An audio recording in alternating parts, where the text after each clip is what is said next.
Okay, buutan man ta nga inahan, so maglusayo tagluto para sudan pamahaw o pangbalon sa tong estudyante. So muna, slice na ko sa mga ricado sa kong lutuon. So diritang manok di akong lutuon karong buntaga. Ano na siya ang mga ricado.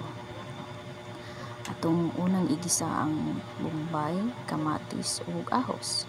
Aya din ilunod din mo ang chicken. Ipauhira ng ubang na ricado. Di na siya po aron nga mas muhumot pag ang imuhang kalderitang ha.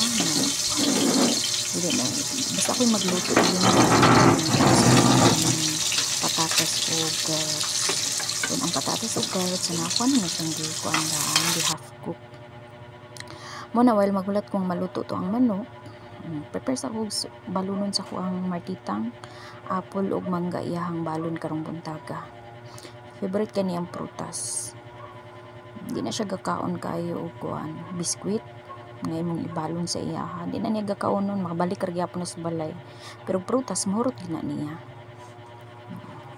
May mga ubang autistic nga dili gakaon og prutas, pero si Marta favorite niya ang fruits. Labi na gyud apple. Kaning grapes dayon, pero ako kapalit og grapes mahal kayo. So apple lang sa itag gisra. Then mangga. Paborito gyapon na niya ang mangga. Tunga lang sa aping ang atoy pabalon nga mangga sa iya kay dili sad maayo nga masobrahan siya. No. Masige tagpakaon og mga fudgy bar unsa pa din bitaw sa parehas kang Marta. Mga dili siya pwede kay masamot sila ka hyper. Mangga sad kay tamis man na siya tunga lang. No, din human na ngayong baon karon. Then kaluto naman ang manok, so ilunod na itong atsal. Green o kanang pula ang akong gipalit na atsal para colorful lang ato ang kaldereta. Then mana din na siya. Carrots o patatas.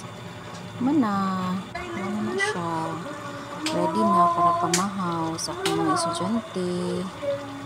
So daghang salamat sa pagtan-aw.